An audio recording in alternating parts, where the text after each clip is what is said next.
आमदार सुनील प्रभू आपल्यासोबत आहेत, त्यांच्याशी आपण बातचीत करणार आहोत। काल साकीनाका येथे जी घटना घडली आहे त्या पार्श्वभूमीवरती 4 अधिकाऱ्यांचं निलंबन होतं, केवळ एवढ्यावरच ते भाजत तर मला असं वाटतं की याच्यामध्ये खरोखर दोषी कोण आहे ते शोधलं पाहिजे। मॅन्युअल जी झाकणं लावली की नाही हे चेक करण्यासाठी कॉन्ट्रॅक्टरचा माणूस आतमध्ये उतरला होता आणि तो बुडाला, या सगळ्या ज्या गोष्टी आहेत खरं काय आहे हे शोधलं पाहिजे आणि त्यानंतर आरोप करून त्याच्यावरती कारवाई होईल। सभागृहामध्ये उपस्थित असताना मंत्री नसल्यामुळे विषय मांडताना अडचणी येतात, काय सांगू?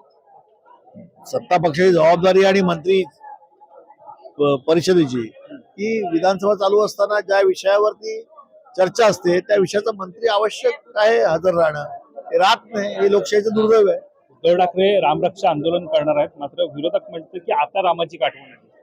विरोधक काय म्हणतात त्यापेक्षा शिवसेना ही हिंदुत्ववादी आहे, त्याने हिंदुत्व सोडलेलं नाहीये, मराठी हा त्यांचा आत्मा आहे, हिंदुत्व त्यांचा श्वास आहे। पण ज्यांनी बाळासाहेब ठाकरेंनी असं म्हटलं होतं की काँग्रेसच्या दावणीला शिवसेना लावणार नाही, मात्र उद्धव ठाकरे काँग्रेस सोबत गेले असं सुद्धा म्हणतात। असं आहे की सरकार बनवत असताना विचारधारा सोडून जर आपण एखाद्या गोष्टीसाठी हितासाठी जर सरकार बनवलं असेल तर त्यात गैर आहे असं मला वाटत नाही। याचा अर्थ काय हिंदुत्व तुम्ही सोडलेलं नाही। तुम्ही अनेक मुद्दे मांडतात, लक्षवेधी सुद्धा मांडतात, न्याय मिळतोय का?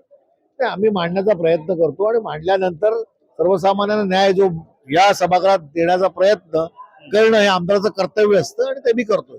नितेश राणे म्हणतात की उद्धव ठाकरे पाकिस्तानी एजंट आहेत, उद्धव उलक अशी सुद्धा त्यांनी नितेश राणेंच्या वक्तव्याकडे मी फारसं लक्ष देत नाही। पण अशा प्रकारे सातत्यानं उद्धव ठाकरेंचा एकरी उल्लेख करत त्यांच्यावरती टीका केली जाते। मीडियासाठी मोठी बातमी असेल, आम्ही याकडे जास्त लक्ष देत नाही। पण या रामरक्षा आंदोलनामुळे जे काही शिवसेना राज्यभरामध्ये जे काही सध्या करू पाहते ते यशस्वी होईल। अहो, शिवसेनेचा श्वासच मुळात हिंदुत्व आहे, त्यामुळे वेगळं काय आहे, ते काय श्वासापासून दूर जाऊ शकणार नाही।